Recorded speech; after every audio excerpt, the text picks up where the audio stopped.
Boys, good to have you back on the podcast. What a crappy week in football. Bloody heart stopper that one. Ugh. Yeah, I don't know what else to say. We're back for the side by side podcast. Very disappointing week in footy actually.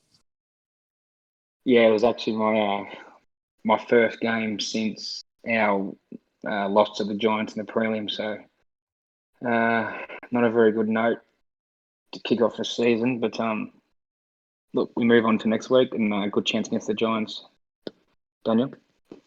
Yeah, it was an interesting game. I was pretty disappointed at the end. I think it's the first time in my life that I've seen Collingwood go down, after the siren's gone. I believe we were the better team, and we'll probably talk about that in a moment. But yeah, it's pretty devastating, and we'll look forward to hopefully getting up and beating the Giants.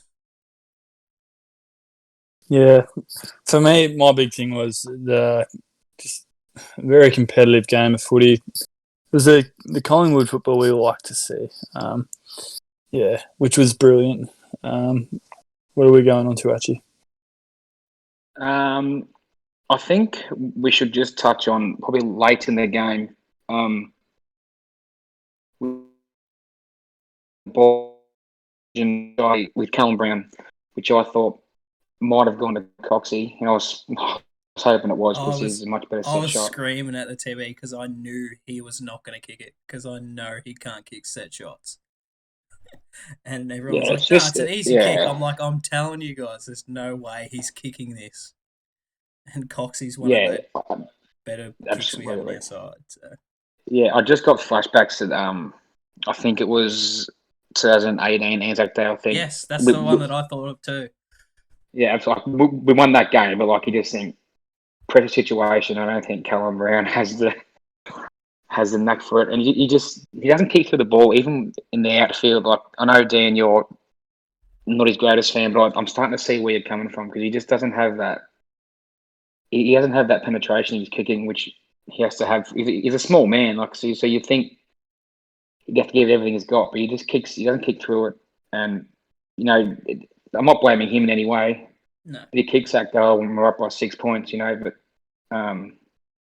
it was just the way they got through our defence in the last minute was quite embarrassing, I thought.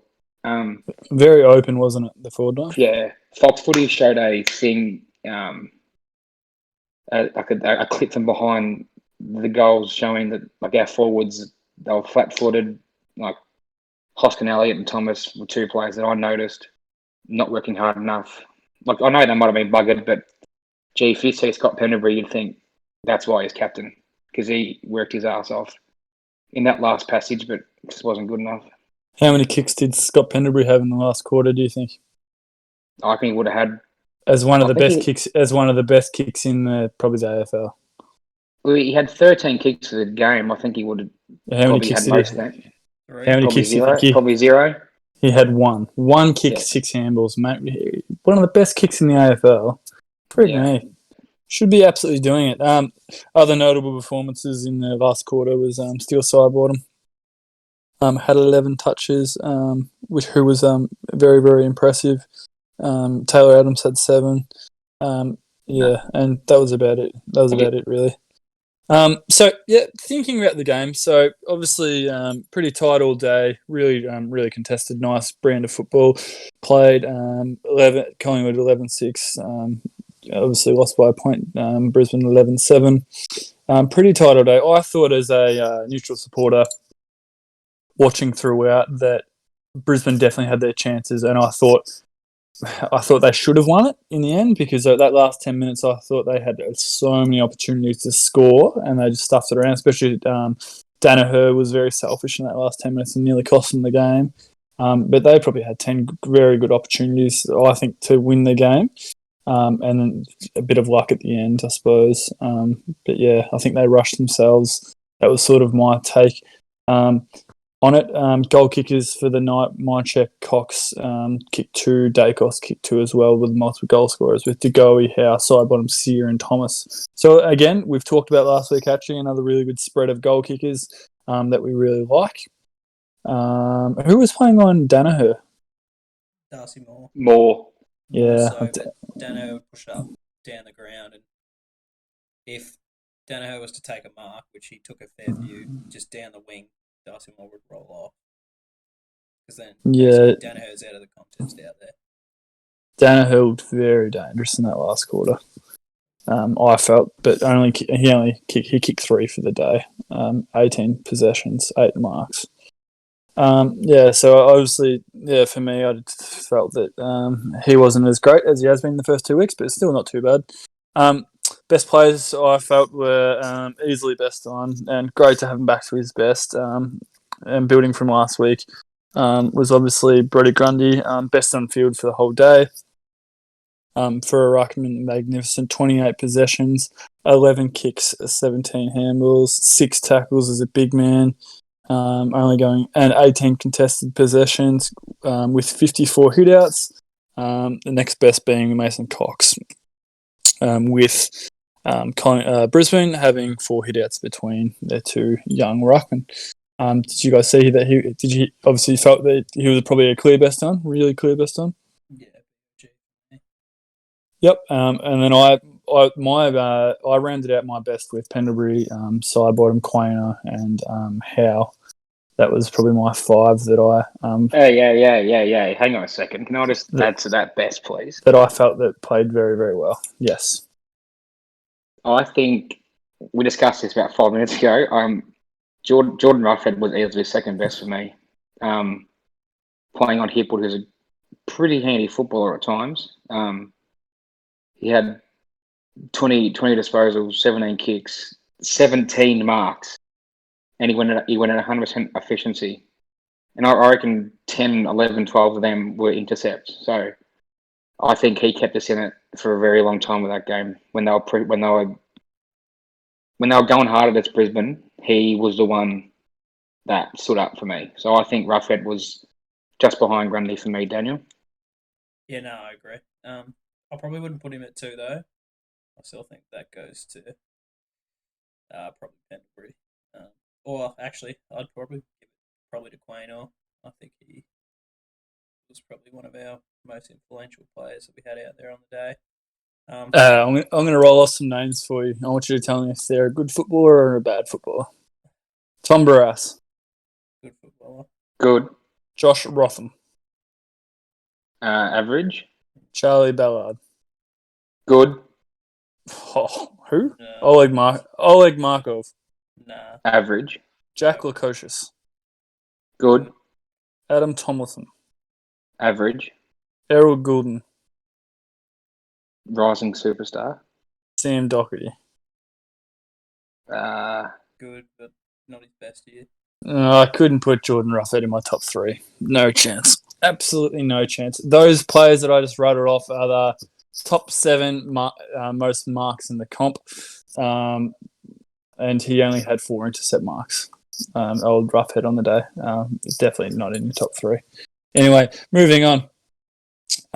What were some things that you took away from the game that were talking points, do you think, boys? I can start if you like.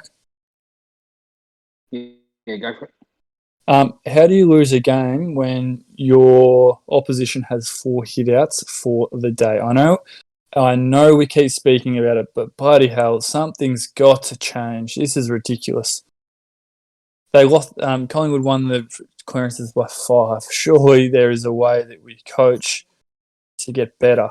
I don't understand how we are not smacking teams in the clearances. I just don't understand it. There's got to be something there. Yeah, I agree 100%. Yeah, we spoke about it on the podcast last week that obviously teams are going to ruck to Grundy, but that they've got to come to a point where our players spend every freaking day together.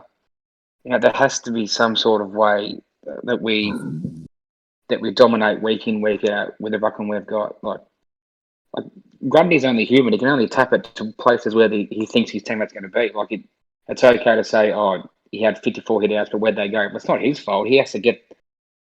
He's given our ball users first use, and if they're not getting to the positions, then what's he supposed to do? Just punch it every time? So I think our midfield's good enough, but at the moment we simply aren't. Yeah, I feel like they're like our midfield at the moment. They're quite slow. When you have blokes like Pendlebury's obviously not that quick anymore. Taylor Adams got a bit of pace. But like we're missing that dash that we have with Adam Treloar. We've got blokes like Sai that we've chucked in. Degoe hasn't really been that influential so far this year. He suits better up forward. It's probably where he does his most damage. So yeah, it's gonna be interesting to see what we do because I'm trying to think who we can roll in there, and I can't really think of anyone. Just quickly, Dan, on that. The Carlton game, Jack Crisp had 36 disposals, and he was in the midfield for. He has that pace that we need. I think we've got to start using our brains, like put Noble in there around the ground for a little bit. We have to get people. We have to get blokes hitting the ball hard, not seeing it because the slower you are, the more chance you're going to get tackled. Obviously, so if it's a contested game of footy, there's going to be more tackles and less clearances. So I think, what did they win? They had 14 more tackles. So I think we need some pace around the footy. Crisp or Noble, even Quaynor, to just give us some bloody dash to the midfield. Yeah, it's fair. Yeah. Yeah, it's something to look, but I don't know. Looking at the game, I can see this side, and we're probably moving on to our next point. Do you have anything about the game that you want to touch on to finish? Are we going to talk about the forward pressure? Move on. Pardon? Are we going to talk about forward pressure? Yep, off you go. Oh, it's every week. So far this year, it's probably been a problem we had last year as well. I got no doubt about it. It was a problem we had last year as well. But it's the lack of forward pressure from our small forwards that really hurt us. That basically we get it down forward, but it just rebounds straight out. Our back six hold up week in, week out. And we got blokes like Hoskin Elliott that rarely put in any effort to lay a tackle and put pressure on. Do you want me to go through some? Do you want me to go through some numbers? Yeah, why not? That sounds good. Looking at tackle count, Callum Brown had 6. Not bad. Jordan De Goey had 0 tackles as a medium to small forward, which is I don't feel is good enough. Josh Thomas had 3. I feel that his whole job is to tackle. Josh Dacos again 2 tackles. These are your forwards that you're talking about, Dan. Yep. Tyler Brown probably rotates through, had 1. Hoskin Elliott had 6 possessions but 1 tackle. What the hell's he doing, mate? It's so true. Who's tackling for this side? Ridiculous. Just touching on that for a second though. I'm just having the first 2 rounds we had 5 inside 50 tackles. Round 1, 2. We had 13 the other night. So I'm not sure if that's because there was a lot of stoppages inside 50, so they're just easy tackles. But 13 is pretty impressive. But yeah, I still agree. I think last year, 2018, Hoskin Elliott was probably our second best forward, if I'm correct, and he's just lost since his knee injury. He's just lost that spark. He's lost. I used to love watching him leap up and take speckies, but he's just lost everything. And I think Buckley you can't keep playing him. Give him a go on the bloody twos. Let him kick 6. Let him kick 6 couple of weeks in a row, but he has to find something to keep getting picked. I can't see a reason for him to play again anytime soon. No, I'm agree. He's lost. You can tell he's lost confidence. No doubt about it. The interesting thing. Should we touch on our debuter? That is what the hell? He's a small forward debuting in his first game. Became medical sub, so that was his first game. Didn't get on the field. And Bucks can't do that. He has been renowned for the draft for being a good pressure forward, and he played for in the South Australian League, so he didn't miss out last year because of COVID, and he's been known to kick a few goals too. I think he would have kicked a few. I think he was in the best in our first week of the VFL. I just can't see them not play this kid next week or against Giants. Yep, great call. Speed, goal sense, forward pressure are his best traits on the website. Pick 44 in the draft. Great call, Dan. Absolutely ripper call.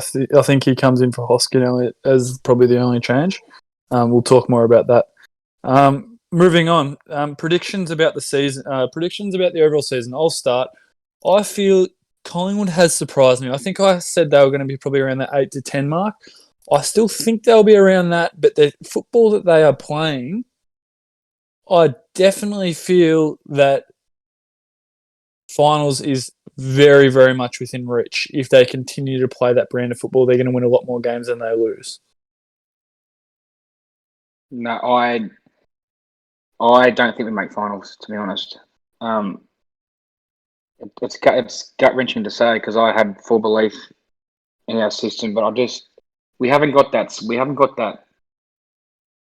I know we're 3 rounds in and there's a lot of football to go, but you have to see some signs and you got to see the will to win. And we're up by 3 goals in the last quarter on Thursday night. And last year, the year before, and the 2018 season, we wouldn't lose any games.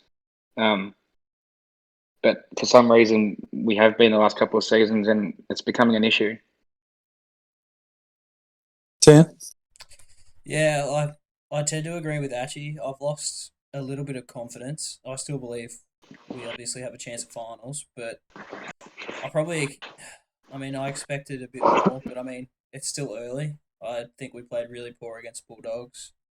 Can I tell you who the next 4 weeks are, boys? Yeah, can. And it's looking very, very handy.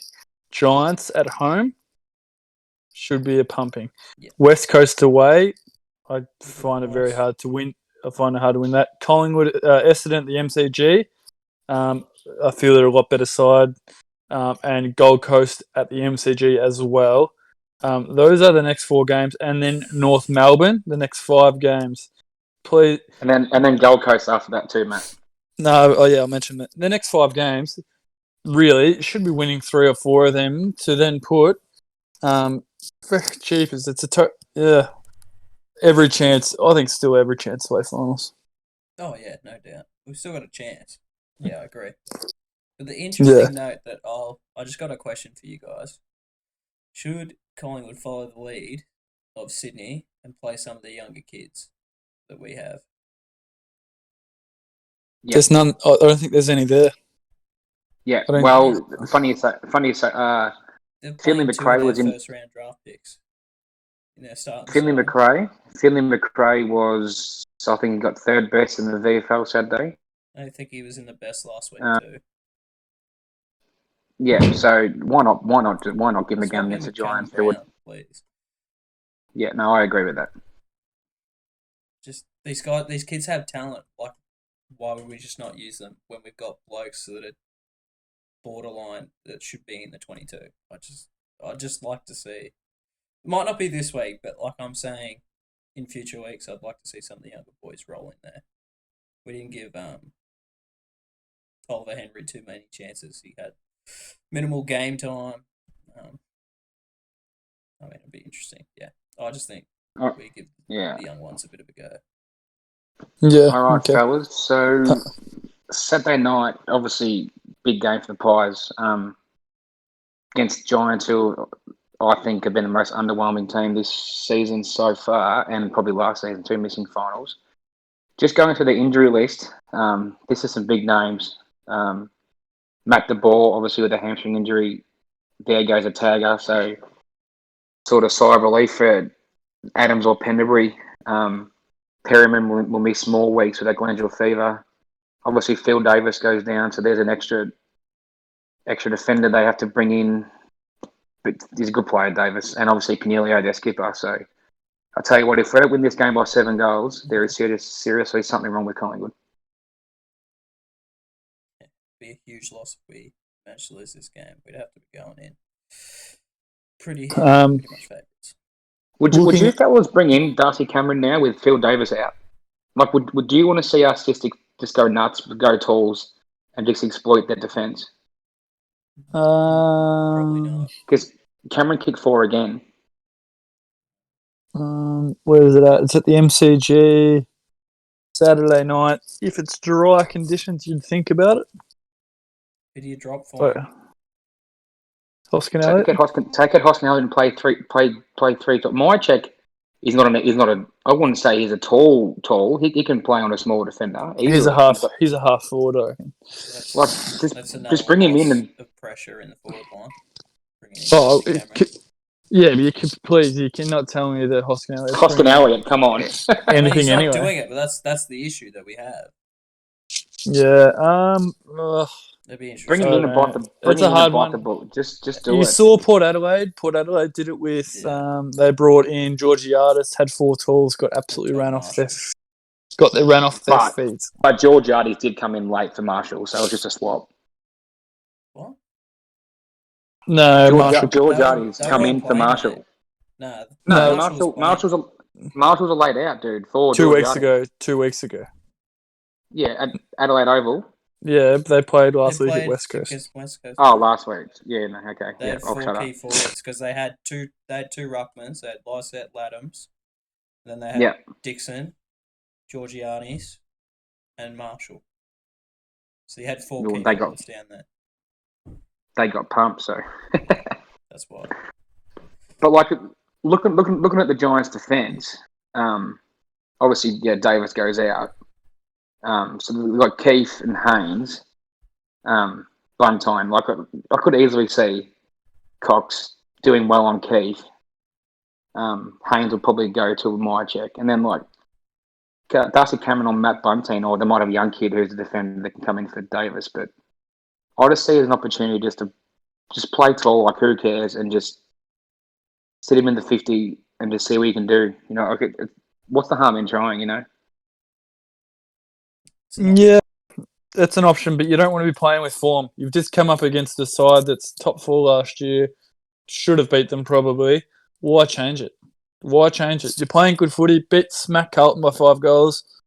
On a good roll. I don't think it's doom and gloom at all. I think you back your system in. You've gone pretty well. Should have 2 wins in a row pretty much. Because I think that Hoskin needs a break. So if he doesn't play, McCreary comes in. Surely. No, I want to see Cameron. I want to see 3 tools. I'm sorry. I don't. We have to exploit one-on-ones are a key thing now in the forward 50, and you're gonna. I just want to see it happen. Okay, I got a question for you. So you're gonna rely on Josh Thomas to do all the defensive work down back 50 because Coxie's not going to do it. Darcy Cameron's not going to do it. And McCreary. My check. So then you got no. What I'm saying is Elliott's out for Darcy we're losing Hoskin Elliott, who doesn't do any of that shit anyway. So why not play an extra tall and exploit the defense? Change. We're doing the same thing, but I mean, obviously he's more likely to score goals and he'd be more damaging, more forward. But there's no defensive pressure because we don't have it with Cox. I'm not saying it's going to work. I'm just saying like I'd like to see us actually try something new. Yeah, I mean, what do we think the changes will be on the weekend? Well, I stick probably no change. Hoskin Elliott to McCreary, surely. If we don't drop Hoskin Elliott this week, I'll be amazed. And it'll just be because Buckley just has those plays that he loves that he doesn't want to take out. Because if it's going based off form, surely Hoskin Elliott gets dropped. Yeah, he has to go for 3 bad weeks in a row. Yeah, I agree with that. Are we thinking? Right. What are we predicting for a win? I'm predicting 25 points. Yeah, I'm thinking that too. Actually. Yeah, I was thinking around 18. All right, so is that time again for the old certainties? What were ours last week? Can you guys remember?